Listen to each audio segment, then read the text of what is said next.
बिस्मिल्लाहिर्रहमानिर्रहीम। Particle physics के अगले लेक्चर का आगाज़ करते हैं। लास्ट जो लेक्चर था उसमें हमने परटर्बेशन या उसमें गेज ट्रांसफॉर्मेशन देखी थी कि मैक्सवेल इक्वेशन के थ्रू हमने एक स्केलर पोटेंशियल और वेक्टर पोटेंशियल में थोड़ी सी चेंज लेके आए। चेंज लाने के बाद जब हमने देखा कि इलेक्ट्रिक फील्ड और मैग्नेटिक फील्ड पे ओवरऑल कोई इफेक्ट नहीं होता था, उसके बाद एक चार्ज पार्टिकल कंसीडर किया, उसका हैमिल्टोनियन लेके हैमिल्टोनियन में देखा तो एक इंटरेक्शन टर्म अपीयर होती थी। तो वो हैमिल्टोनियन कुछ ये था, H is equal to p square over two m plus e five. तो इसमें जब परटर्बेशन लगा के हमने मोमेंटम फाइंड किया था तो मोमेंटम बनता था P prime is equal to P minus e over c into a. यहाँ पे वेक्टर पोटेंशियल है, तो इसको प्रिंसिपल ऑफ मिनिमम या मिनिमल इंट्रैक्शन का नाम दिया जाता है। तो क्वांटम मैकेनिक्स के अंदर अगर देखा जाए मोमेंटम P प्राइम, तो P प्राइम को लिखा जाता है minus iota h cut del. अब P को सिंपली अगर P को मोमेंटम ऑपरेटर की फॉर्म में उसको लिखा जाएगा minus iota h cut del, लेकिन यहाँ पे क्योंकि P प्राइम है तो P प्राइम यही जो प्रिंसिपल ऑफ मिनिमल इंट्रैक्शन है इसकी क्वांटाइजेशन करके इक्वल आ जाता है P prime operator is equal to P operator minus e over c a operator. तो P प्राइम को लिखा गया minus iota h cut del prime is equal to P को लिखा गया है minus iota h cut del और minus e over c a s H आ गया है। तो माइनस आयोटा एच कट से थ्रू आउट डिवाइड कर देते हैं, लेफ्ट साइड पे भी राइट साइड पे भी। लेफ्ट साइड पे डिवाइड करेंगे तो minus iota h cut minus iota h cut से कैंसल आउट हो जाता है, और लेकिन जब राइट साइड पे डिवाइड करेंगे इसी के साथ माइनस आयोटा एच कट के साथ तो ये सस्टेन करेगा, तो लेफ्ट साइड पे कैंसिल होके सिंपली रह जाता है डेल प्राइम। राइट साइड पे माइनस माइनस के साथ कैंसिल, आयोटा एच कट से कैंसिल, डेल रह जाता है माइनस। अब ये माइनस और ये माइनस मिलके प्लस, और लेकिन आयोटा से अगर मल्टीप्लाई कर दें आप न्यूमिनेटर और डिनोमिनेटर से, तो आयोटा और ये वाला आयोटा मिलके बन जाता है माइनस वन, और ये माइनस वन यहाँ पे अपीयर हो गया, और ये न्यूमिनेटर वाला आयोटा एस एच आ गया, iota E over H cut C into A. तो ये डेल प्राइम की वैल्यू आ जाती है। अब इसके कंपैरिजन में हैमिल्टोनियन क्या बन जाएगा, हैमिल्टोनियन ये था H is equal to p square over two m plus e five. तो इसको यूं भी लिखा जा सकता है, P को del square over two m plus e five. तो ये अगर लिखा जाए इसको हैमिल्टोनियन इस रिस्पेक्ट से बन जाएगा 1 ओवर टू एम, यही वाला 1 ओवर टू एम आ गया, और डेल की जगह इसकी जो नई वैल्यू है जो कि है डेल माइनस आयोटा ई ओवर एच कट सी या p minus e over a, e over c into a square plus e five, ये आ जाता है। और अगर इस हैमिल्टोनियन को अप्लाई किया जाए किसी वेव फंक्शन साई के ऊपर तो ये बनता है h psi is equal to iota h cut partial by partial t psi. ये बेसिकली श्रोडिंगर वेव इक्वेशन लिखी है, ये जो है ये श्रोडिंगर वेव इक्वेशन। तो श्रोडिंगर वेव इक्वेशन को लिखा गया h psi is equal to minus iota h cut partial by partial t Sai.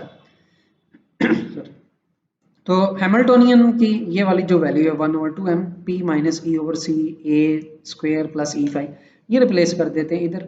अगर यहाँ पे हैमिल्टोनियन की जगह ये वाली वैल्यू रिप्लेस की जाए तो ये बन जाता है 1 over two m into minus iota h cut del minus e over c ए।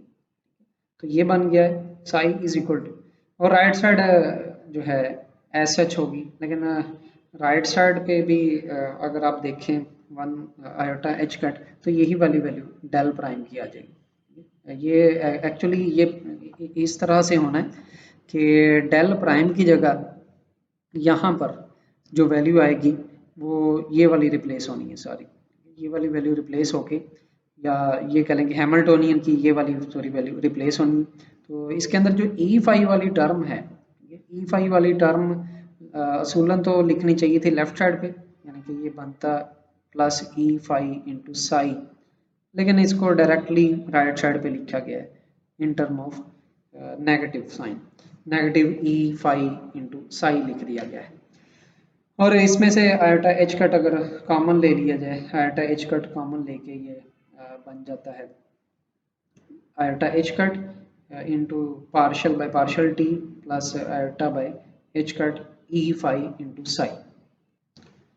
जी, तो अब लेफ्ट साइड पे जो है ब्रैकेट वहाँ से minus iota h cut common लिया गया, लेकिन क्योंकि इसका स्क्वायर है तो स्क्वायर समेत कॉमन आएगा। तो स्क्वायर समेत जब कॉमन आएगा आयोटा स्क्वायर जो है वो -1 के इक्वल आ जाता है, तो ये बन जाता है negative h cut square over 2m into del minus इसके साथ आयोटा एच कट नहीं था तो इसके डिनोमिनेटर में चला गया minus iota over H cut, और राइट साइड बिल्कुल एज सच आ गई है। तो ये जो एक नई चीज़ हमारे सामने आई है विद इन अ ब्रैकेट, इसको हम डिफाइन कर लेते हैं डी। डी की यहाँ पर दो टाइप्स होंगी, एक डी होगा डिस्प्लेसमेंट से रिलेटेड, एक डी होगा टाइम से रिलेटेड। तो लेफ्ट साइड पे जो लिखा गया है del minus iota E over H cut C into a, इसको डी डिस्प्लेसमेंट वाला कह देते हैं। और जो राइट साइड पे लिखा गया है टाइम के रिस्पेक्टेड, तो उसको डी टी का नाम दे देते हैं। ये बेसिकली कोवेरिएंट डेरिवेटिव है। ये जो है स्पेशल, जो कि स्पेस से रिलेटेड है, इसको स्पेशियल कहते हैं। स्पेशल नहीं है, ये डिफरेंट फ्रॉम स्पेशल है, ये स्पेशियल स्पेस से रिलेटेड। और ये जो टाइम से रिलेटेड कोवेरिएंट डेरिवेटिव है, इसको टाइम डेरिवेटिव या टेम्पोरल का नाम दिया जाता है। तो ये दो कोवेरिएंट डेरिवेटिव यहाँ पर डिफाइन कर दिए गए। उस रिस्पेक्ट से ये वाली इक्वेशन क्या बन जाएगी, ये इक्वेशन बन जाती है minus h cut square over 2m, इस सारे की जगह डी आ जाता है और उसका स्क्वायर है, psi is equal to iota h cut, इस सारे की जगह डी टी आ जाएगा और साई। तो ये श्रोडिंगर वेव इक्वेशन बन जाएगी इन टर्म ऑफ कोवेरिएंट डेरिवेटिव। तो यहाँ पे अगर वेव फंक्शन को चेंज किया जाता है, ये तो ऑपरेटर को चेंज करके बनी है ना नई श्रोडिंगर वेव इक्वेशन, तो हम देखते हैं कि ऐसा कोई फर्क नहीं पड़ा श्रोडिंगर वेव इक्वेशन पे, वो इनवेरिएंट रही। लेकिन उसके मुकाबले में अगर वेव फंक्शन को वेरी किया जाता है, उसमें कुछ चेंजेस लेके आते हैं, तो उसको कैसे कंपनसेट किया जाएगा वो देखते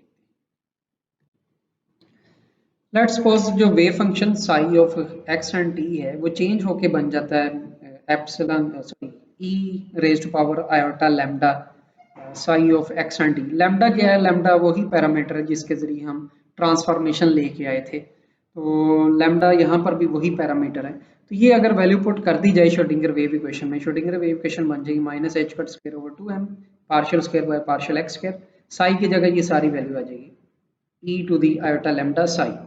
और राइट साइड पे भी बिल्कुल जो इक्वेशन है वो ऐसे ही रहेगी, लेकिन ये अप्लाई करने के बाद जो स्टेट है वो तो ऐसे ही रही है आइगन फंक्शन, लेकिन उसमें एक आइगन वैल्यू अपीयर होगी जिसको एप्सिलॉन कहा गया है। तो लेफ्ट साइड में से ई टू दी आयोटा लैम्डा अगर देखें, lambda is independent of the x, इस वजह से इसको डेरिवेटिव से बाहर निकाला जा सकता है। तो बोथ साइड पे epsilon sorry e to the power iota lambda ये कैंसिल हो जाता है।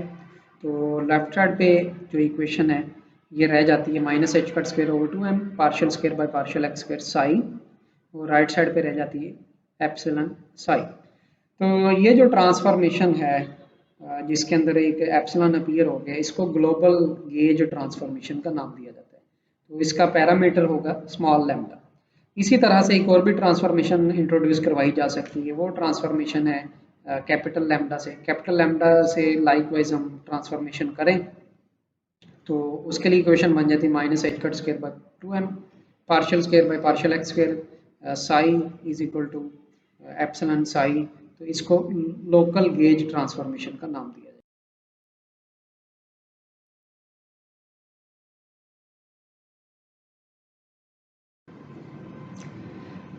जी, तो लोकल गेज ट्रांसफॉर्मेशन और ग्लोबल गेज ट्रांसफॉर्मेशन के बाद अब हम आते हैं क्लाइन गॉर्डन इक्वेशन की तरफ, जिसको केची इक्वेशन का भी नाम दिया जाता है। तो क्लाइन गॉर्डन इक्वेशन यहाँ पर डिराइव करते हैं। उसके लिए एक फ्री पार्टिकल कंसीडर करते हैं। फ्री पार्टिकल में आपको पता है कि पोटेंशियल एनर्जी नहीं होती, इस वजह से उसका हैमिल्टोनियन जो है वो बनेगा पी स्क्वायर ओवर 2m, जो कि ओनली काइनेटिक एनर्जी का पार्ट है।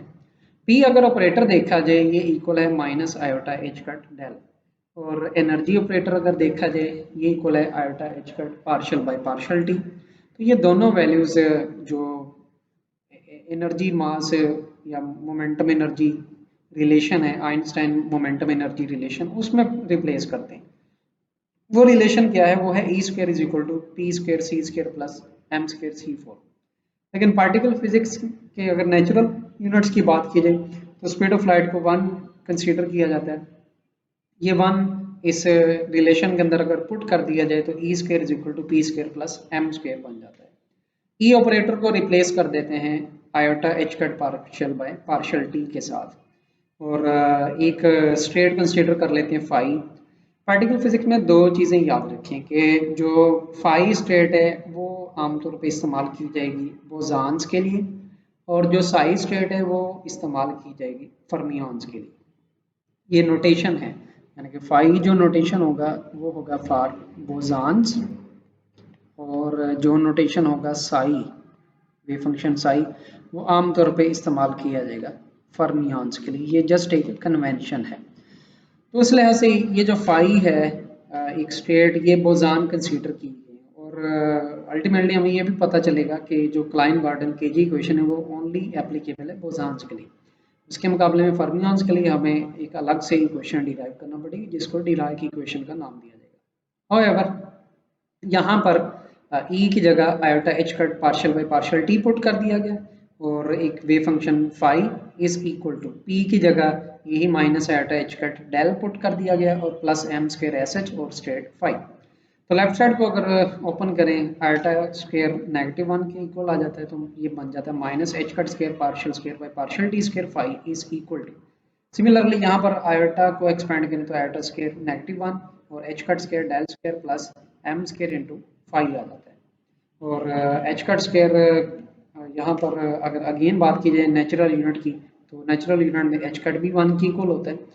एच कट को जब 1 पुट कर दिया जाएगा ये इक्वेशन बन जाएगी minus partial square phi by partial t square is equal to right side बन जाएगी minus del square plus M square into phi. और फाई को अगर लेफ्ट साइड पे ले आए, लेफ्ट साइड पे आके ये कॉमन लिया जा सकता है, ये बन जाएगा partial square by partial t square minus del square plus M square into phi is equal to 0। तो ये जो partial square by partial t square minus del square है, इसको नाम दिया जा सकता है बॉक्स। बॉक्स क्या है? बॉक्स एक ऑपरेटर है, ये रिलेटिविटी में भी पढ़ते हैं लोग और इलेक्ट्रोडायनामिक्स में भी पढ़ते हैं। फाई जो बॉक्स है वो बेसिकली इक्वल होता है partial square by partial t square minus del square, और इसको नाम दिया जाता है, ये एक ऑपरेटर है, इसको डी लैम्बर्ट या इसको डी लंबर्शियन ऑपरेटर का नाम दिया जाता है। तो ये डेल बॉक्स स्क्वायर है, सॉरी। तो बॉक्स स्क्वायर यहाँ पर भी मेंशन किया गया। रिलेटिविटी में अगर देखें तो इसको इंडाइसिस के साथ लिखा जाता है पार्शियल म्यू पार्शियल म्यू, ठीक है। तो ये डी लंबर्ट है। ये जो इक्वेशन लिखी गई है box square plus M square into five, this is called Klein Gordon equation. हाँ, इसको एक और भी तरीके से लिखा जा सकता है, बॉक्स स्क्वायर को पार्शियल म्यू, तो ये अनदर फॉर्म आ जाती है इसकी, partial mu plus M square into five is equal to 0. This is known as Klein-Gardner equation.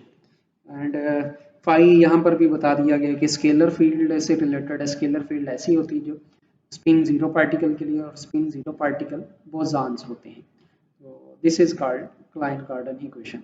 अब जैसे क्वांटम मैकेनिक्स के अंदर एक श्रोडिंगर वेव इक्वेशन है फंडामेंटल, वो अप्लाई की जाती है किसी भी पार्टिकल पे, उसकी वेव फंक्शन और उसके रिलेटेड ऑब्जर्वेबल्स हैं उनकी एक्सपेक्टेशन वैल्यूज फाइंड करने के लिए।